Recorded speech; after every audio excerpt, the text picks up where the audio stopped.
We are Squawking Dead, a podcast pulverizing episodes of the Walking Dead universe. Sometimes we give you news, sometimes we make you laugh, and most times we go deep. This episode is a very special one. We planned this out a while ago, but unfortunately we couldn't execute the premieres of each part.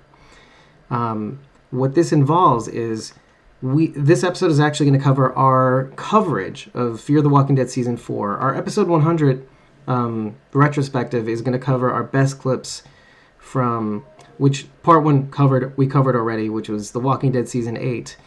Today's is Fear the Walking Dead Season 4. Part 3 is going to be The Walking Dead Season 9. Part 4 is going to be Fear the Walking Dead Season 5. And Part 5 is going to cover The Walking Dead Season 10. It's good to see you guys on here. I know that the stream was a little short notice, but I really, really hope you guys appreciate this retrospective. It kind of shows how far we've come in the last, it's like 3 whole years, and we're moving into our 4th year right now. So, Mario, thanks for coming on, man. I hope you enjoy this, because it's going to cover Fear the Walking Dead Season 4, which is going to be great. If you want the unedited version of this podcast, which I highly recommend because let's just say there were a lot of technical difficulties and a lot of things said in the gaps. And if you want a copy of that, we just put it up now on ko-fi.com/squawkingdead. Support the podcast, buy us a coffee. You'll get 30 days of access to our supporter-backed content. And if you subscribe to a coffee a month, the party just keeps on rolling. And if you happen to give us a coffee during the stream, your message will pop up during the stream and stay there on YouTube, Facebook, and Instagram. So, actually, Mario, yeah, we are going to pre-record, but I will be in the chat. Yesterday, we actually showed, and this is probably good for the intro, we actually did a little live stream that lasted about 15 minutes or so. Rachel had bought me a cameo from none other than Alexa Mansour from The Walking Dead World Beyond. She plays Hope Bennett. And it was really cool. I really appreciate my co-host. I just felt the love. I felt the love. And so I highly recommend you see that. That was just the video beforehand. You can also get, and the link to the actual cameo is in the description for that video. And we also released it on the audio podcast as well, so you can listen to that. I actually boosted Alexa's audio, so it is a little bit more even with our own. So, yeah, check that out. I highly recommend that. In the meantime, we've got some special projects coming up if it works out. Tomorrow night we're doing a little something with another podcast. Hopefully we can give you that in via live stream, I think. So we're going to pump their podcast when it comes out, and we will be live streaming. Well, we'll be showing the pre-recording in our streaming video channel. So either way, enjoy this retrospective on our Fear the Walking Dead Season 4 coverage. I will see you in the chat if you are here during the premiere. Otherwise, leave a comment. Remember to rate this podcast. ratethispodcast.com/squawkingdead. Take care, guys.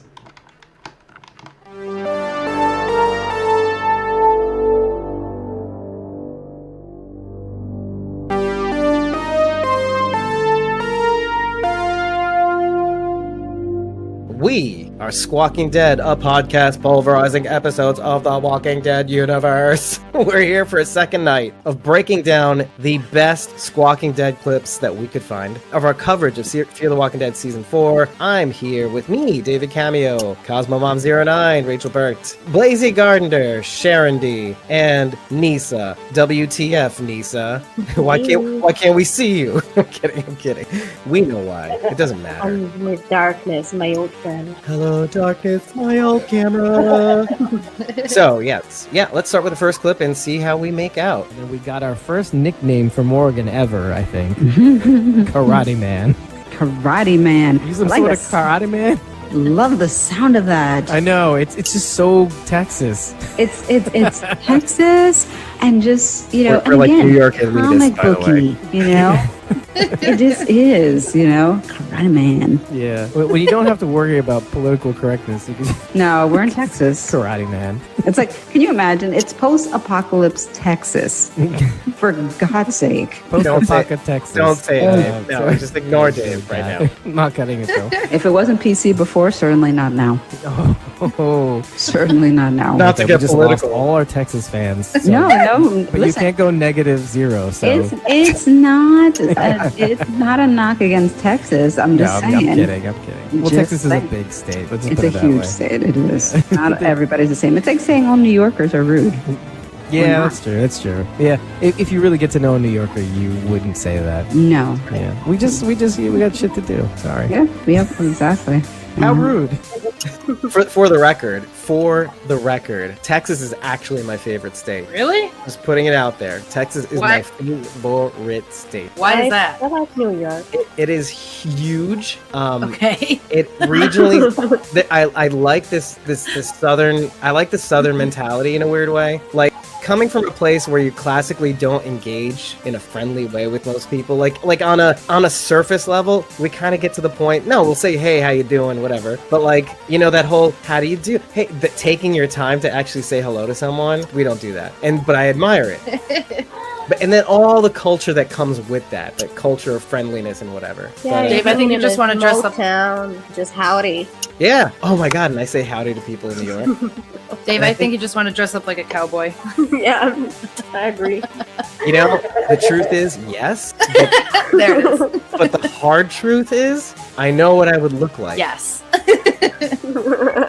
Did you guys have the same reaction to Leland? Yeah, to Leland. Leland saying, look what we got here, Karate Man. Like, tell me what you Leland. thought. I thought it was hilarious and accurate. I mean, yeah, I mean, it's Morgan. It's not karate, but it's Aikido, right? Yes, exactly.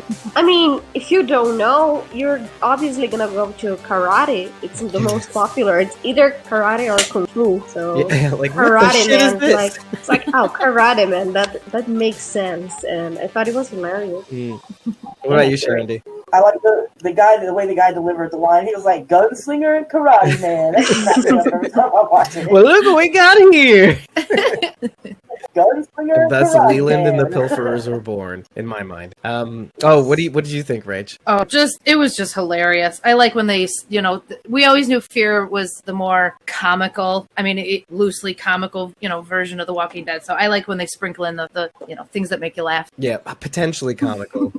Yeah, I think so. Much funnier. There's a lot That was one of the big things as we were going through season 4. Was like it was almost like a relief. Like seasons 1 through 3 of Fear the Walking Dead kind of followed the tone of The Walking Dead, like in the general abysmal things suck, things will continue to suck tone, which is fine. It's the genre, but then there were moments in The Walking Dead where you would get like a little relief, and you get little comedy, get a little Eugene. 112 Yeah, exactly. episodes. Ounces of pudding, Yeah. which we would all do. But yeah, and then we lost that somewhere in season 7, 8, and then we kind of got it back a little bit, whatever. But you get my point. And then, but of course, season 9 and 10 followed, 4 and 5, and so there was a general consensus that I think we depressed our listeners, our viewers in season 7 and 8. So let's do something about that. The Walking Dead has this comic lines usually coming from Negan or Jerry, but other than that, it doesn't have much. When Fear has these characters, when out of the sudden they just say something that's really funny. So I think World Beyond's gonna take more of the comic side because it's kids, so it's gonna be funnier. I feel like that too. Yeah. A little bit, but then I hear things about Walking Dead World Beyond where there is a distinct seriousness. Because and I'm gonna just to round that out. When you were like a teenager, did you take yourself a little too seriously? Like you wanted to be like that adult already, Yeah. right? Well, yeah, of course. And so But when you look back, I was so stupid, and now I laugh. yeah, exactly. Yeah. Now, right? Looking at yourself back, oh my god, he had a journal. Oh my god. But I still have a journal, so. Oops. but to round out the comment, that is kind of where The Walking Dead World Beyond is going to go. You're going to see these teenagers take themselves really seriously for this very serious mission, but along the way, you know, they take themselves seriously, but it's something you can laugh at, I think. Yeah, as a grown-up, you can laugh at them being serious. That's what I think that's what's going to happen. Mm-hmm. Yeah, and if they do this right, then you can have like Felix kind of go in and out with that, like, oh my god, kid, I'm so serious. Yeah. Oh, man. Yeah. But anyways, let's move on to the next clip because we love each other, we talk, whatever. But anyway, like this one. A lot. A little context on this one, in case you didn't know. This episode obviously covers Fear the Walking Dead episodes, season 4 episodes 1, 2, and 3, and it was a good move that we did this. Carol was, I think, like, she was actually in the hospital, I think. And so it was this kind of mix where I couldn't get in touch with her for some reason the week before. She was in the hospital for this, like, wrist surgery, right? And then by the time she got back to me, she was, like, you know, recovering from that surgery. And I was like, you know what, let's do this thing where, because I had this idea about, like, doing a call and response. Like, I know it's, like, a very religious thing to say. It's, like, a religious term. But this idea of, like, okay, let me lay out the episode. I'll just record the events and my thoughts of both episodes. And then, Carol, I'm going to send that to you, and you lay out any of the reactions to what I've said, or any reactions that you have to those particular moments. And so I weave them into the show. So if we sound a little disjointed, that's the reason why, is because we recorded these separately from one another. And so that's the context. And also Nick's death kind of threw me up. Spoiler alert! Nick dies. Sorry. So yeah. So there you go. That's the context. Let me rewind that. Runs and Strand and Alicia blow the hatch to the silo that Madison and Naomi are stuck in. Alicia runs in to get Madison. And for a second, you see Madison's back, and she gets up really slowly, and you start to hear the walker sounds. And for a hot minute, you start to think that Madison has turned. I noticed the exact same thing. You kind of think, uh-oh, what happened to her? And I think there's something significant about that. It may be foreshadowing, because I don't know if Madison's going to make it out of the season alive. It definitely gave me that vibe immediately. And we see people, when they start to get really, really altruistic and really moral, we do find that they end up not really making it. And not only not making it, just having the most sad ending. Almost like as if a punishment for trying to do good in this world. So it's just a very telling scene. Now, I could be reading too much into it, and it could just be a way for the showrunners to have a little fun with us. But I don't know. I don't see people dropping little hints like that for nothing. Idiot. You're not supposed to tell the truth. Like, not supposed to predict the future. I definitely thought the same thing during that scene. I remember what you're talking about in the silo, and I remember being so excited and then extremely disappointed. I'm so glad. There's something so funny about like not agreeing. Like, but then you lean into it, and I'm like, yes. I mean, like, I completely disagree, but you're entirely hilarious about it too. It's like, oh my god, I was hoping she died. Yeah. I see. Now we never really get Sharon D's take on Madison, like, because well, explain to everybody how you jumped on to the whole thing. Okay. I never watched a single episode of The Walking Dead anything until I watched season 4, episode 5. Not even the first one. Fear the Walking Dead, the Laura episode. No, it's not even episode 5, which is the John and June love story. And I mean, that made me just absolutely fall in love with the show. So I went on from there. And so my introduction to Alicia and Strand and Lucy is them shooting John and trying to kill June. And so I'm like, I kind of hate Fear the Walking Dead season 1 through 3. Everybody in it. I still haven't watched them. I'm still working my way through. I've watched the first episode so far. Right, I started to watch. I'm working on that. Just so everybody knows, but, you had sort of a reaction video, then you recapped some of it because you lost some of the footage, right? But you still have that video explaining that on YouTube, right? Okay, so now I can link to it in the description. Boom. Yeah. All right, continue. Sorry, go ahead. Okay, I also noticed there was another foreshadowing incident with Madison in Just In Case 406 when they're at the FEMA shelter and Naomi goes around. They go out to the truck that the lady has prepared, and the lady is a worker inside the truck. And Naomi goes around behind her, and Madison goes up to the car window and has to get her attention. And the way she's reflected in the glass, it looks like Naomi is stabbing her and stabbing Madison in the head instead of the walker. Wow. And it's just the way they set up. And did it? And I'm trying to recall that scene, and I'll explain why I'm recalling that scene. But didn't the Walker itself kind of look like Madison? I remember it had blonde hair. Yeah. So there's like almost a blonde superimposing hair, of that Walker on Madison. Now, the reason why I have to say that is because, and this is to explain what I was saying to you, Nisa, before, was like, you're a little ahead of me if you only watched season 4 like last year, because in a way, like in terms of recalling things, I never go back and watch episodes. I never go back. I mean, the thing of it is that when we're actually covering the episodes, I'm watching it 3 times and getting notes. So like I'm literally studying the episode. And so when I go back, I'll go back to get a scene to reference something in a current episode, maybe, but I never rewatch any episode. One day I'll do it, and I'll do it just to enjoy freaking episode. Somebody said, "Hey, listening in." Madison. Oh, it's Milani. Oh, okay. Yay! What happened at the stadium? Because right now they make it seem like that they just wait it out. Personally, I think that they do wait, but I think that they have their little trailer of walkers that they just unload into these places and let them do their bidding for them. You know, I would actually agree with you if not for the fact of this dialogue. And everything that they've evidenced seems that they're not so menacing. I mean, you know what he reminds me of? He reminds me of Garrett from Terminus. Oh yeah, you mentioned that, definitely. Yeah. Oh my God. Yeah. But you know what though? That's the thing. What differentiates Mel from Garrett so far is there's no menacing, there's no captivity, there's no people eating. Yeah. So far. But it's kind of ominous, isn't it? Like just there. Just that presence, just always just there. I will grant you that. Definitely the idea of, and it's almost kind of like, okay, what a stalker does. Yeah. in a way. Yeah. That creepy sort of stalkerish sort of like always just kind of there, just watching. Yeah. Or okay. And you must know this way more than I do, is you having that guy friend that's just waiting for you to kind of...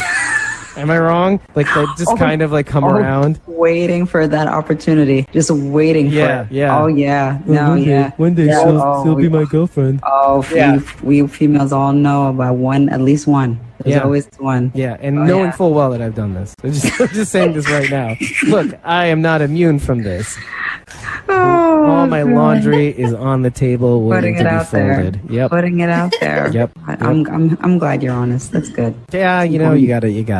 You gotta be honest. Yeah, sometimes. Yeah, and that's more of an annoyance though. Yeah, but that's the vultures. Right there. That's right there. That's what they are. And what's interesting about that is that it really is kind of like that. The interactions between Madison and Mel, they're friendly. Mm-hmm. He offered her a weenie. He did. I bet he did. Just like that friend, right? Oh, God. Oh, boy. We learned a lot about me, at least. By the way, I like that you're laughing, Wolani. Thank you. Like, at the time, we're scarred from Negan, in a way, kind of. This is where my frame of reference was. So we're, like, always suspicious. But then there's, like, that other thing, that little thing in the back of your head going, maybe these guys are a dud. You know what I mean? Like, maybe... I had no idea what to think. I was honestly really confused by the whole group when they showed up, and then they were just, like, chilling and waiting. They're like, we'll just wait you out. And I'm like, don't you have someplace else to be? Like, where are you from? Like, that's what I kept asking myself. And then come to find out, obviously they're from nowhere. They're from everywhere. They're from everywhere. Yeah, they take over, whatever. So I don't know. It made sense in the end, but my first reaction was, what the hell? And so maybe this kind of illustrates the point. Like, you don't know what to think. Yeah, I liked it though. I was excited to see where it was going to go. That's like a good reaction to have, because it's like, okay, I'm open here. I don't know what's going to happen, and it's kind of iffy, but they don't seem that bad. But still, well, and I like the idea that they had the two different kinds of bad guys too. You know what I mean? Mel was like the more relaxed, kind of take the time, and then you had the Simon bad guy that just wanted to go in and bash everybody. And right. So it was a good balance. It's almost what I think Walani just said on the chat. Mel and the Vultures always made me feel like they were a splinter group from Negan and the Saviors. I had the same vibe. You're doing the work for me. I was kind of thinking similarly to Carol in that, like, okay, maybe this is a little like Terminus, but only in as much as, like, they talk a big game, but I don't think they're that threatening. I almost like honestly, I took them at their word because I can see that happening. I could see there being people in the world that are like, listen, we're not dicks, but we're kind of dicks. Like, we're not the kind of dick that would like hipster murderers. Like, okay. Yeah. We're like too cool to murder you, so like we'll wait till you like murder yourself. Yeah. And we'll answer like every sentence, but in upspeak, so you think it's a question. Hipster saviors, basically. Yeah, like Negan just like, no, you guys, hipsters, you're out. You're on your own. The most interesting thing is the actual VHS rentals. Now, I want to let you know that I actually wrote down some of the titles, all the movies that have been rented out in recent memory. All the titles. Every Tuesday, by the way, from McNeil's Bait and Beer VHS. Okay, I'm going to go through the list now. Okay. Now, there's the list of the movies and then the review. He actually gives a review in the sign-out sheet. Oh, one word.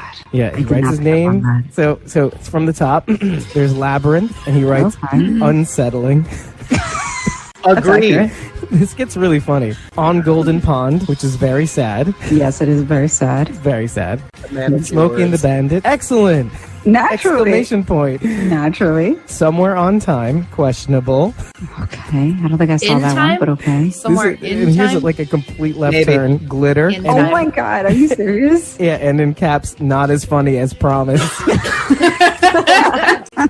Glitter. I love these writers. I love this pun. There's this pun right here. The Greek. By the way, she's not going to say that after a few episodes. I love these writers. I love these writers. No, you don't. It can change so fast. Yes, Milani, that was glitter. He said glitter. Not as funny as promised. Green Mile, too long. 3 miles too long. Watership Down. Wish it was longer. God. Hi, Eric. So yeah, we got too long. Wish it was longer. It was Silas. Friday the 13th. Too violent. Just too violent. Yeah. Road was to too Bali. Good time. Nightmare on Elm Street, I think. Oh, jeez. Yeah. Okay. What is this movie? Yeah. It was longer. Good time. Too violent. Wait. Yeah. Road to Bali. Good time. Now, here's what's interesting. Meet John Doe, and that's the current rental. So he has no review yet. So it's signed out, not signed in. Now, I looked up Meet John Doe as a movie. Yeah. And it's about a new journalist that picks up this hobo that used to be somebody, and he talks about ending his life, and it's just like this manifesto, basically. And the weird thing about that is that it's a story about somebody that pulls another human being out from their routine. This life that they've gotten used to. If something had happened to them, and they went into this, he's a hobo, so he went into this indigent life, let's say. Okay. And they pull him out of that again, and as a result, things change for that person, and they also change for the journalist as well. So it's a very interesting story, when it comes to that. It shakes up everybody involved in the story. So I found that kind of interesting. So Meet John Dory. Meet John Doe. That was the name of the movie. Yeah. It's a black and white movie, and actually, I think they're watching it. He and Laura now, because not Naomi. Now Laura. Yeah, and so and I actually do want to watch this movie because I never got around to it. Obviously, Squawking Dead. Thank you very much. Ruining my life, Mom. No. So, but you know what? I'm going to ask you guys a question because I don't think we asked it at the time. I said Meet John Dory, but do you think this is actually a little bit of Morgan and a little bit of John Dory? Like, Morgan is the one that kind of steps in and shakes things up for these people, but then also kind of John Dory kind of shakes things up for Laura and Morgan too, like the indigent man who walks in and he decides to kind of take him on and take him in and be his friend, I immediately thought of John Dory finding Morgan. In that Okay, there you go. I agree. Definitely John Dory. I mean, that lone wolf who definitely, he just decides to go on and be a friend, Morgan's like, dude, no. He's I like, love friends. yes, you are my friend. I'm going to be with you. So, We're friends. You can't stop me. It's more like, we're friends. Stop it. Stop it. We're friends. There's no denying it. We're friends now. I'm gonna follow you like a creepy stalker. I'm gonna follow you. Like a creepypasta. Can't get rid of me. More like Agreed. a puppy, that starts following you and won't give up. Right, and I did like those. I did like those details too. Like there's just like the idea of him renting out movies and continuing to kind of follow the rules in a weird way. Write a little review for anybody who happens to come into the stores, and he's so cute. I would like to know what's so unsettling about Labyrinth. I'll tell you, because I remember watching it when I was like as soon as it it was made in 80? No. 80s. Yeah, but like the Something, early yeah. early 80s, right? Yeah, so I was like 3 maybe when it came out, or 2. And so of course I'm watching it on VHS, and like, I'm 5 years old, Oh, okay. It's not as much as you want to say that it could be a kid's movie. There's just something that's It's not for a 5-year-old. It's a little kind of like scary, kind of, right? In some ways, and also a little confusing. So hence the unsettling comment. I would kind of agree. Okay. I guess I was a weird kid. I enjoyed that kind of stuff. Of course, I also watched Freddy Krueger when I was like 5. So the Labyrinth was not scary. Yeah, I did not appreciate Freddy Krueger, like Nightmare on Elm Street, until much later. I love it. I think if I were to say like unsettling, that's Labyrinth and not Freddy Krueger. Like I get Freddy Krueger, but Labyrinth, there's some. I don't remember the name of it. There's a lot of creepy things. Yeah, some, but also some things that I think would confuse kids in some ways, like some like double entendres, some innuendo, and well, you gotta make it entertaining for the parents who are sitting through it too. Lonnie agrees with you, by the way. So, like, that is John Dory is the man who steps in and changes things for Morgan, and likes John Dory and Morgan developing their friendship, though. Yeah. Oh yeah, because I'm gonna +1 that. See the little one next to your little comment? upvote. Here, I'll give you get you another little upvote. There you go. Ooh, we got that. Woo! That was a fun thing we played with last night, actually. There is something to be said about seeing the corpses of dead children on this episode, by the way, and then drawings on the wall just a second later. Well, yeah, that brought her to not to her knees, but it basically floored her. It almost floored me. I was just like, oh my God. That is truly the horrific. And not that everything else isn't horrific, but there's something about the element of incorporating children in that kind of environment that takes the horror to another level. I mean, it like hits home a little, right? Even season 1, episode 1, I think it was episode 1. Oh, yeah, with the kid? Yeah. Yeah. that was kind of creepy. It's like, oh, little girl, and little girl turns around and is a little walker child. I mean, it's just, it's creepy as fuck. But I have to ask you a question. Yeah. Like, look, you have kids too. Is there a part of you that kind of gets wrapped into that a little bit? Did you internalize it?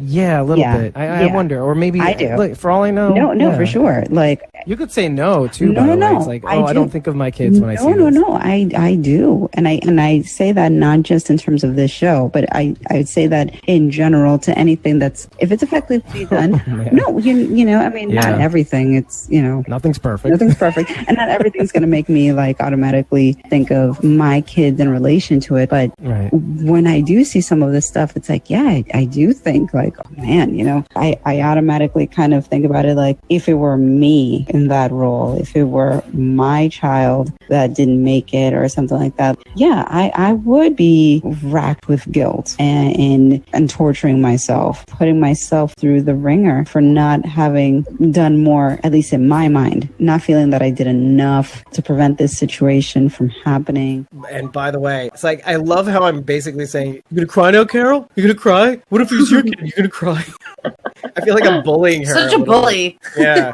Let's talk about the idea of Laura now, seeing like the possible corpse of her dead child. It takes you back to Carol, doesn't it? Yeah. Oh, yeah. And we end up talking about Sophia. that a little bit. Yeah. I was trying to actually connect that a little bit with like a personal experience. Like, I mean, some of you are breeders, actually one of you. When you see things like that, does that kind of resonate with you in some sort of way? That sort of idea of like. So as funny as it is, when I see like daughters, not so much, but when it's sons, yes, it really affects me. Oh, that is wow. Okay. That's Yeah, it's a different effect. In my case, it's the same thing because of my son-in-law. So I can relate more because when he's with me, his parents always say, "He's with you. You're gonna be his mom and his dad. You're gonna act accordingly." So for years, I've used him to try to connect. Actually. Oh, and does it just not work, or it works sometimes? Oh, okay. But I think I'm a little bit heartless. So I know, but that's why I'm asking. That's why I try to use him. Like, what if it was him? Mm-hmm. And then it's like, oh, okay, yeah, that sucks. But I don't know. It doesn't like break my heart or anything. Right. It's not something we see very often, though. That's kind of the point, And so the idea of it, at least, because I don't think we actually saw. Did we see dead children, or were they just kind of like amorphous kind of props? Kind of. I don't remember that episode. I can't remember the details. Yeah. There weren't any actual children. Yeah, I figured. No. But I think there were, like, generally speaking, there were like bodies on the floor or something like that. Yeah, bodies on the floor and like little kid shoes laying around and stuff. Yeah. But I got the feeling there were children there, but without actually showing children. Right, and seeing the it was more like seeing the photo, the drawing of her daughter. I think it was that really got me actually. The drawings on the wall. It made it real. Like it made you connect with her. What the whole reason why she escaped in the first place. That's easier for me to connect because of the drawings of my nephew. Well, there you go. Yeah. Mel is getting into the truck to basically get away. He isn't even trying to kill them and anything like that. He's just trying to get away. Yeah. And he realizes this mistake. Right. Like, he's pinned down behind his own bus, and he's just like, and Pinky's going to him, I thought you said we could take him. Yeah. Nope. I just kind of like that scene for some reason because it's so weird. It's so weird to see what we would normally see is the villain. Mm-hmm. We think our expectations are Negan-esque, but it just falls short. Because you know why? Again, it's the same thing. Mel is a more humanized version of a quote-unquote villain, just like the Clarks are a more humanized version of like our Walking Dead characters. Our Walking Dead characters are our Walking Dead heroes, and they very much are heroes. And then our Walking Dead villains are very much our villains. Whereas in The Walking Dead, it is not so hero-villain because they're fairly quote-unquote normal people. You know what I mean? Yeah. So even though the rest of the world's a little more ridiculous, it's not even that far off. It's just sort of right or left of center. Yeah. Not so that's not the governor. Like no, that's what I mean. Like the governor, he turned evil, EVIL. Yeah, the terminus for eating people. MOON. That's spelled evil. Anyway, I had to do it. The saviors, like I mean, it's how just grandiose. Like we had these larger than life villains that were very much about the bravado and governor showed up in a fucking tank. Like, Christ. You know what I mean? Yeah. It's like, let's not forget that. And, meanwhile, these guys are like, I thought we could take them. Nope, time to peace out. And even if you look at the Colonia, and if you look, I'm going to call her the Contessa for me because it's I think it was the second season, Strand's friend that he had been meaning to get to in Mexico. He finally got to him, but he got sick, and his mother was taking care of him before, eventually he died. And the mother, who I'm calling the Contessa, what happens with a lot of the Mexican villages, the Mexican houses, and the way they treat the dead is way differently. And I'm not sure if you're aware of this. They don't kill them. They basically, it's almost like as if, what if everybody did what Herschel Green did in the barn? But instead of keeping them in the barn, they just left them in an open area and fed them occasionally. That sort of thing. See, they're not evil. They're just misguided or, they're not really bad. They're trying to uphold this kind of standard, this morality by taking care of their dead and feeding them every once in a while, that sort of thing. It's a cultural aspect too. About treating the dead differently. And every culture does. Every culture has their way of, how do you treat the dead? Like, do you bury? Do you not? Do you send them off at sea? Bury? Do you burn like this? Do you do a weekend of Bernie's thing, you know? It's like, culturally speaking, there's so many different approaches, so it's understandable. That was a pretty cool thing that they did with that, too. Kind of breaking the mold of what we would normally see people treat the dead. I thought was really interesting because it's not something that, it's totally nothing that we would have expected. And then to the point where even Nick gets it. Nick understands where these people are coming from and even respects their wishes and that sort of thing for the longest time. But the whole point that we're trying to make is that it's a little bit more grounded. It's a little bit more, yes, everybody around the Clarks seems a lot stranger than the Clarks, but not so much stranger. I mean, they're just a little bit apart from them, and not like these wild caricature like villains and heroes. So, you know what? If this was a series unto itself, it might not be that great, but because it's a companion series, there's a lot more to it. It's like you get a little break from the cartoony, and you get some kind of real stuff. Like you get background, you get character flaws that carry on, you know, from before, during, and after. You get what you get in Fear the Walking Dead is what you can't get from The Walking Dead in some ways. You just can't quite get there. And now it's kind of too late. Like if they really start bringing in like backstory, it's kind of like, I don't care anymore. You know, I don't care. I do like the guy from now, you know, or I do want the guy from now that we know from now to get better, or, you know, that sort of thing. They want their situation to be. It seems like Tex is more of the antagonist than anything else, and they kind of illustrate that by way of their villains and heroes. I mean, they're all complicated. I mean, I've heard several people compare the Vultures to the Saviors, just like very passive-aggressive saviors, and that's pretty much what they are. And of course, when we get into Martha, that wasn't much of a villain at all. There's a vast difference in the villains between The Walking Dead and Fear the Walking Dead. Like you said, they're just not comic book. They're not as comic booky. That's like a good way to concatenate it too, because they're not very comic. They're real. They're more like you and me. Oh yeah, you killed my friend in a horrific way. Or I watch walkers die, and so I'm scarred for life. You know, these people are more like, oh, I had a drug addiction, or I had this secret from my past, and it's usually things from their past. Like, stay with them. Like, I don't know. The Walking Dead makes a really interesting point of when this whole thing starts, it's about who they are now. But interestingly enough, like, even though they don't do flashbacks in Fear the Walking Dead, like, the stuff from their past follows them into the apocalypse, which is like an interesting take on these characters. Like, they don't get to become this new person that they want to be, not all the way, and even all the way through season 5. And now we're going to see it in season 6 a little bit too. So I find that really interesting, though. Like, even though, like, say they don't have to play by those rules, you know what I mean? Like, Fear the Walking Dead doesn't have to play by the Walking Dead's rules. Virginia is not like this, grandiose villain like Negan. You know, she's got her methods, but she's subtle. But I hate her even more than I ever hated Negan. Right, because it's very clear. Negan from the start, obviously, you hated.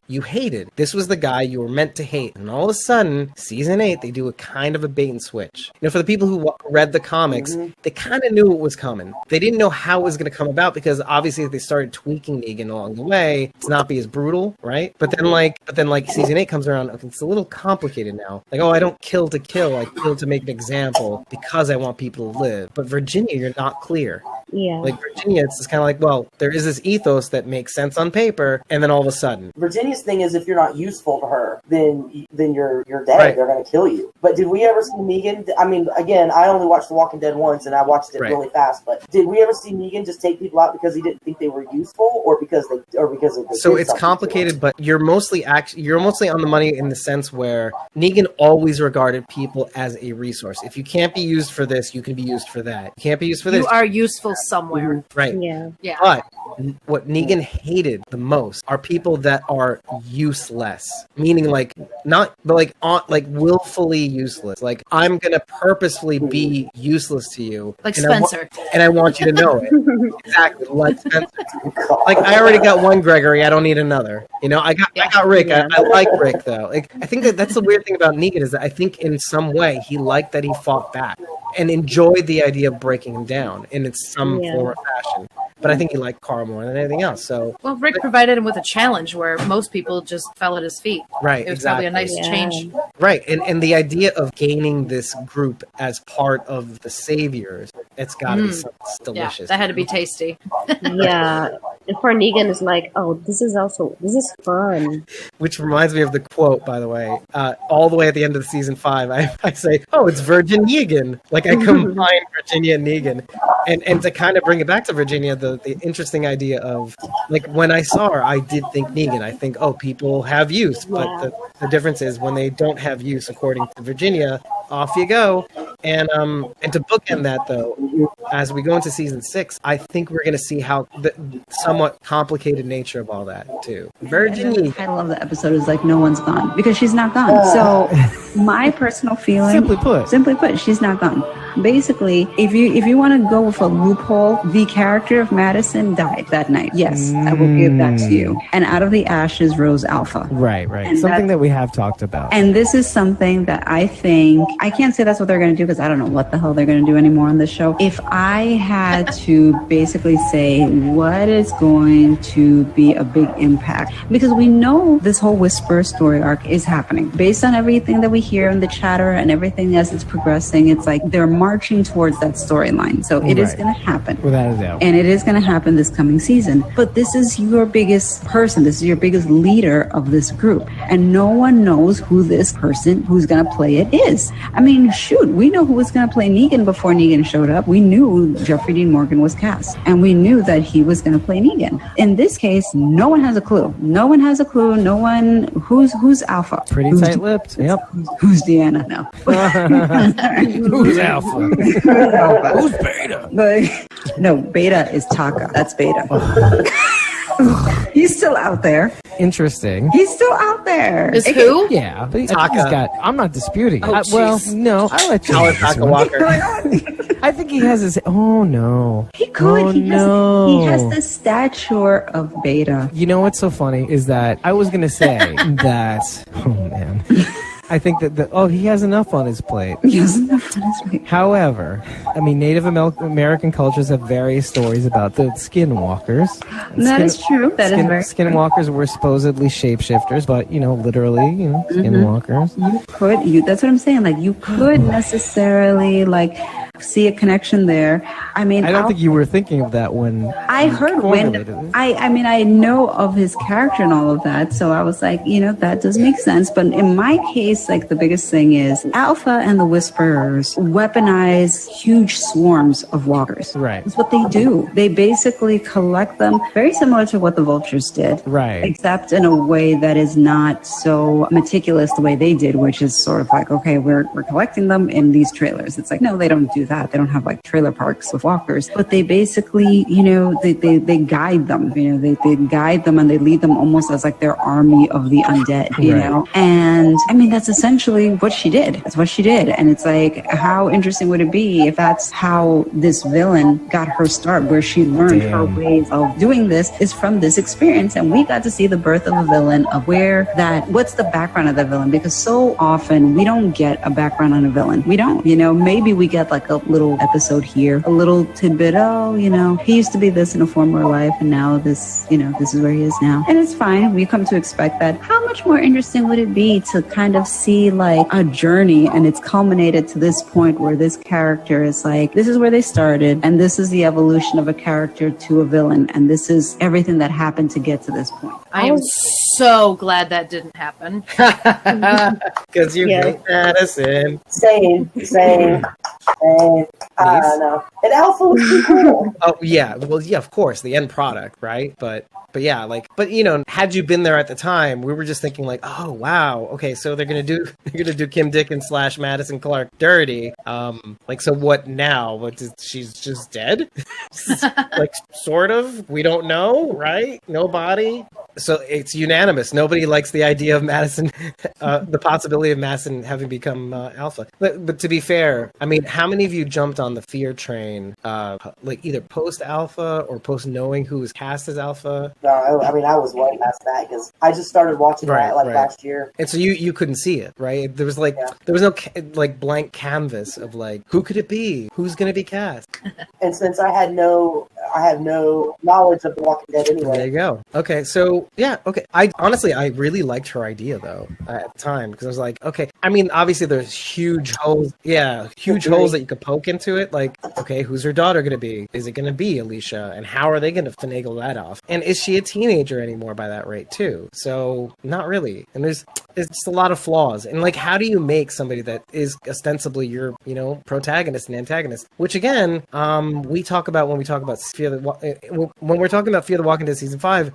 Meg the Geek, had mentioned, the Erickson's original plan of making Madison the villain by the end of it, of Fear the Walking Dead. And so this could have been like an alternative until they revamped the show for season 4 with the new showrunner. So it really, at the time, if you were there on the ground watching this live, you were like, is this it? Is this how it goes down? And then like, what happens to her? And you know what? By the end of season 5, we're still saying her name. We're still saying Madison lives, and we're still saying like she's gonna come out and then Madison's gonna be a bad guy. Not everybody. And there's a shot from the trailer where there's a woman and John Dory, and the woman is in the cell. Right? And I have had so many people say, that's Madison. I don't think it's Madison. She's more, I'm not saying she's petite in stature. Like, I'm more in your camp about it being Sarah, by the way. I think it's Sarah. Yeah, a little hunch, a little taller, So many people are telling me it's Madison. I'm like, no, it's Madison. Yeah. I heard a lot of people saying the same thing, and I'm like, yeah, it's definitely Madison, but just because I like horror people. It's definitely her, you're right, Right. But I realize what you're doing. Later on, these are going to be the same people that actually say, look, it's not Madison. Like, you gave them the fuel and hope, and now they're going to come back and be annoying on Twitter. Thanks. Yeah. Sorry, not sorry. Right? But I think the writers, they do this kind of things on purpose, putting people that are like, oh, they're gonna think it's Madison. But then it's like the Heath thing all over again, right? In a way, like if not for Gimple saying, "Oh, he's coming back," like we'd be like, "Where's Heath?" Forever. Yeah, it's we're not gonna say Madison is coming back. We're actually gonna say she's not coming back, but we're gonna like make you think that could be her. You know what the ultimate troll would be? Saying she's coming back, like after not having Madison. First of all, Kim Dickens saying she's not coming back. The showrunner saying she's not coming back. But like then Gimple comes out, oh, she's coming back, and then it would be like Heath all over again. The first of all, I think in some way the internet would like go aflame, and then when she actually never does come back, oh boy, everyone's gonna keep watching to see when she goes back and be like, oh no, I was joking 3 years ago. Fear the Walking Dead season 9. She's gonna come back as a walker. Oh, that would be yes. perfect. Even like as much as I want her to come back in my own internal way, like not expressing it vocally, that would be awesome. That would be perfect. Yeah. The biggest I can't remember. It's 407 or 408 when they bust into the stadium and all the walkers are around them. Yeah. One of those has to be Madison. Right. I was thinking at the time, like looking back at that, just the episode later, I'm like, oh wait, where is she? Where? But then like I was thinking like she probably didn't have a chance to turn, so like she was like a little pile of ashes. Like I don't know. There's nothing left of her to turn. Yeah. Right. The few that are left were in the hallway. Skeleton. Yeah. She's How cool would it be? How cool would it be if she came back as a walker? So we can watch her die again? I would love that. Yeah. Like, Alicia finding Walker Madison. Oh, that might actually be heartbreaking. Yeah. Yeah, I know, exactly. I was thinking like that's the ultimate troll, but I think thinking about it, but like in it happening, I'm kind of like, damn, that'd be cold. Like, and that made my heart jump just thinking about Alicia seeing her mom like that. Yeah, I only say this because it's something that I always expected. Episode after episode, Alicia finding Madison as a walker. I feel like Alicia's finally in the mindset that she might be able to handle it too. If it were the case, right? Yeah. If she did come across Madison as a walker, she'd be able to handle it. I think. Okay, so I have the perfect scenario. If it were to happen in season 6, let's say, just off the cuff, right? Like, because it's the only season we know it's happening. You see Alicia in a pen with Janice, and I think someone else, I can't remember who, and they have like these jumpsuits with numbers in the back. You see this in some of the still shots, or in some of the whatever, the footage that you see of the upcoming season, and she's taking out walkers. Now, here's what you do. You do the scene where she does a double take, where she thinks she sees Madison. Oh, yeah. And she flashes away and it's not her, like Walker Madison. Yeah. That's how you would do it. Like, it's not really a walker, and it's not really her as a walker, but she thinks for a second she sees her, and then there you go. Yeah. Because of the state that they're in.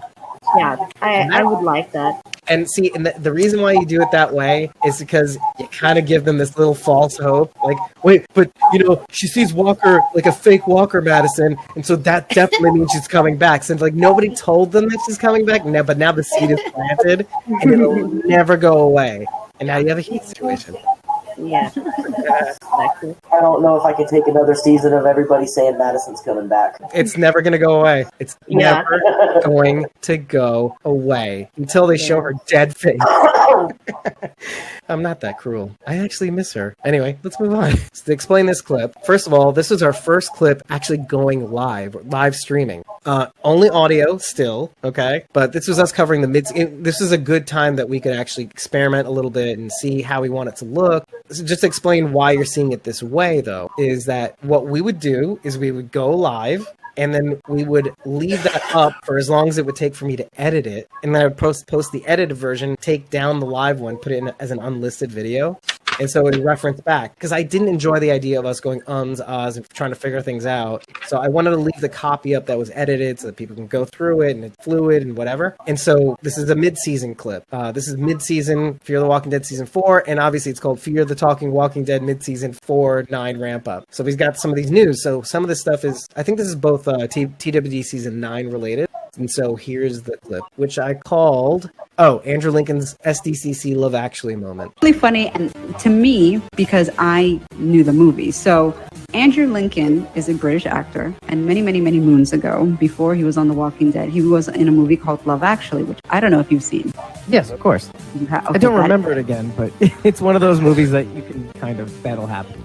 It's one of my favorite Christmas movies. It's not even supposed to be a Christmas movie, but it's become one of those movies that's shown every single Christmas because it takes place during Christmas, even though it's not technically a Christmas movie. I've seen it 3 times and I still don't remember. The premise of the movie is numerous different situations and how they all kind of come together in the and it's all about like love and romance and whatever, but not all of the situations end with a big beautiful bow wrapped on top. It's kind of like the reality of like, yeah, this is love, but sometimes love is unrequited. Sometimes this happens, this is what it goes. So there's, to me, like the most romantic scene in the movie involves Andrew Lincoln kind of professing his love to his best friend's wife, but he doesn't tell her. He stands outside her door with these signs that he kind of like, that he kind of drops as he's basically confessing how he feels about her. And so they reenacted that on the couch with Jeffrey Dean Morgan basically professing his love for Andrew Lincoln. And it was kind of funny, professing his love in his upcoming departure or whatever. But the funny thing is that it was word for word from Love Actually. And it worked perfectly in the scenario. Wow. Like it was like literally the same thing. The only difference was that like in the movie, it's like, in Christmas time you tell the truth. And, here it was like, well, it's Comic-Con. During Comic-Con you tell the truth. And, By the way, just to be clear about this, Jeffrey Dean Morgan is doing this to Andrew Lincoln. Yeah. Okay. I'm just glad you, because it wasn't clear. I listened to this clip like 3 or 4 times. Like, is it clear that this is Jeffrey Dean Morgan doing this to Andrew Lincoln, announcing that he's leaving the show, etc.? I think like in the movie he tells, and in the movie I think he shows him a slide saying, like, and my wasted heart will love you until you look like this, which is like a mummy or something. So on the Comic-Con, yes, exactly. It was perfect. I mean, it was like spot on. I was like, this is perfect. You barely had to change anything. You barely had to change anything. The bromance is there. Did any of you guys actually see that? It's worth doing this, because then you have a reference point.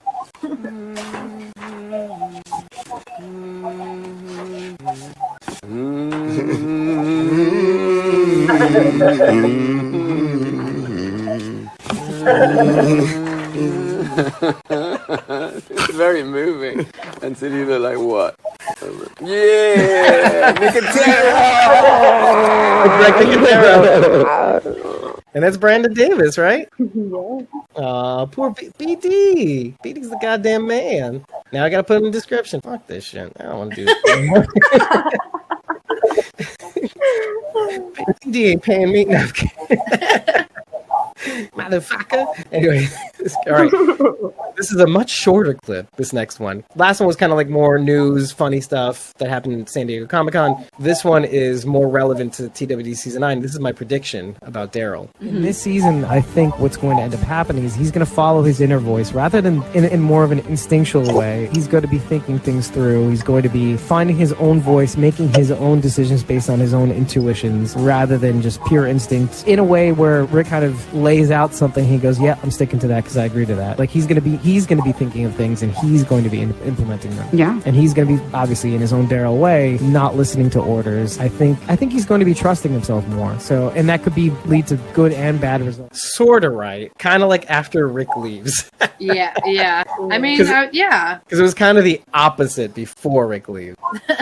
He's like not able to do what he asks him to do. After Rick left, he stepped into gear and kind of took over that leadership role, sort of. Especially when the Whispers came around, like Alpha came around. And it was like, we need somebody. And he's like, fuck this shit. This girl's been through enough. I'm done. Yeah, but before he leaves, we see him like Rick wanted him to run the sanctuary, and he's like, nah, man, I don't want to do this. Yeah, so we already see him having a voice, but that right before that's a good before point. Rick leaves. Yeah, so there is sort of that going on. Yeah, it's like, okay, so he's finally stepping up. He's finally like, no, Rick, I'm not gonna do this. It's not good for me. Right, exactly. And the difference is, like, in my assessment, it was like, oh, Rick, I'm going to do that, sort of. But, like, nah, he's not even down with that. I'll admit. Because we're not going to end up discussing this in our Season 9 coverage, but I remember at the time when we were talking about this, though, when it was happening, and Daryl was kind of, like, not on board, I remember, like, being really mad at him, in a way. Like, I remember visually being very mad, and being like, cop on, because the people of the sanctuary need somebody, and it might as well be you. And I was saying, like, oh, you're just being a coward and copping out. Were you mad at Daryl or mad at Rick? I was mad at Daryl, actually. Oh wow, I was mad at Rick. Me I was mad at Rick for not thinking this situation through. Like, really, like, why would you place Daryl there? Yeah. That he just didn't think that through. I was angry, and I was glad that Daryl spoke up. And like you said, he kind of found his voice. I think 2 or 3 years ago, he probably would have been upset about it, but he would have done it. Right. He finally is like, look, man, I can't do this. And maybe because he knows Rick will be open and listen to him, unlike Merle would have, probably would have just smacked him across the face for speaking up. And that's growth. Yeah. And that is the takeaway, though, too. But like at the time, I was just musing over this and stewing over this. And like, but aren't you being a little bit of a baby? No, not at all. No, I'm with you, because in the aftermath of all that, looking in the rear view, because I was still kind of like, there was still like a holdout in me. Like, I agreed with Rick in principle, but obviously it's a world that's kind of bereft of principle. So in a way, it's not a perfect world, so like, as much as you want to hold up to these ideals, it's not going to work. I mean, that's the thing, that you want it to work. It's like the same argument you and I had about Aaron and Gamma with regards to baby Adam. Like, oh, I want to see my nephew, blah, blah, blah. Like, no. And Aaron's like, no, but come on. And then like Alden's like, no, she doesn't get to see her. And then you convinced me just that, like that. Yeah, see? I'm from South Africa, see? Oh, you got the wrong idea about me. All right, so let's continue on with Fear the Walking Dead. This is episode 25, and it's and the quote is, sometimes you just need to win. When Morgan meets up with her and talks to her about heading out to Alexandria, you're strong, you can meet a community, you can be a part of a community with strong people. I think that would be good for you and the rest. Yeah. And she's like just waving off his offers, like somebody here needs help now, and she's seeing the notes tacked onto the bodies and explaining it to Morgan and everything. And so to me, me, it looks like a lot like, look, she just lost her mom. Just after teaching her to bring people in and save people and stuff like that. I think she just wants a win. You ever get into that thing where nothing seems to be working for the day, and you want to just at least end off the day at your work day, right? With just like, oh, can I just get one win and I can go home and feel okay? That sounds like last week. Sure. It's like me, yeah. That sounds a lot like what she's going through. It's kind of like, I just need to first of all, she needs to make up for, I think there's a part of her that's almost regretful about the Vengeance Quest. Do you know what I mean? Yeah. I mean, I think it made her lose her brother, you know? I think that she's trying to figure out her place in this crazy world. And she is trying to figure out a way to kind of determine, like, what's my purpose here? I lost my mother. I lost my brother. Where do I go? Like, what do I do? What does it mean? Yeah, where does she go from? When I saw this episode, I felt just as adrift as everybody was feeling. Most people were feeling, except for Morgan for some goddamn reason. First of all, like, we were coming off this weird high of Morgan saying, oh wait, he's taking him to Alexandria. Let's go. Come on. Like, all the way to the end of the season, we were like led to believe, oh, this is going to happen. I didn't like it. You didn't like it? No. Okay. First, I didn't think they were actually going. I didn't either. I didn't think it was going to happen. I mean, I didn't know anything about The Walking Dead at that point, so I was like, oh, okay, yeah. I didn't really believe it was going to happen, but I didn't either. Let me be clear about that. I knew that there was no way in hell that they were going to do that. But yeah, like, maybe like, I was like, I don't know, maybe I was up for the idea of a journey, you know, but not one that ended up with them actually getting to Alexandria. Right, some reason or another would have gotten derailed or something. Right, I never thought they were gonna actually go to Alexandria, because that would have been the end of Fear the Walking Dead. If they're just gonna, then they would have just joined the Walking Dead. That would have been the end of Fear. So. Right. Exactly. That's why I like, from the start, I didn't like the idea. Right. I like the idea of a journey to Alexandria that would not end in Alexandria. They could make like a whole season out of them getting to Alexandria, but then once they get there, then they're just part of the Walking Dead. So yeah. Right. So no more Fear. I think I did not like that. I think Milani was saying, you know, she thought the two shows would merge. And you know what the interesting thing about that is, shortly, I don't know, either before that or shortly thereafter, Gimple actually says, you know, we have no plans on joining these universes. You know, like they'll always exist in their own ways. And I don't think they're having any more crossovers except for Sherry. They may have like these references now to all these universes, but never a crossover now. Then again, I never believe anything Gimple says. Right, and Madison is dead. And Heath is coming back. Right. These are the rules.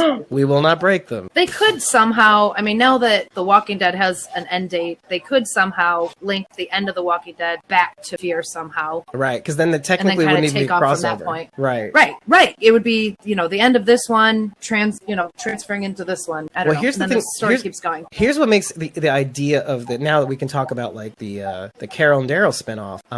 So first of all, I said a bunch of things and I should link this up to another video that I did with Just Keep Walking podcast. We had a little discussion about the news that happened, mostly like recapping what we do and what we thought of certain things, favorite episodes, etc. But when it came to the Carol and Daryl spinoff, when we started talking about that, I said, just because it's Carol and Daryl, don't get it twisted. It may not be this, you know, loving relationship, A. B, it may not be that one of them is alive. It could be this ghost thing where Carol or Daryl is a ghost.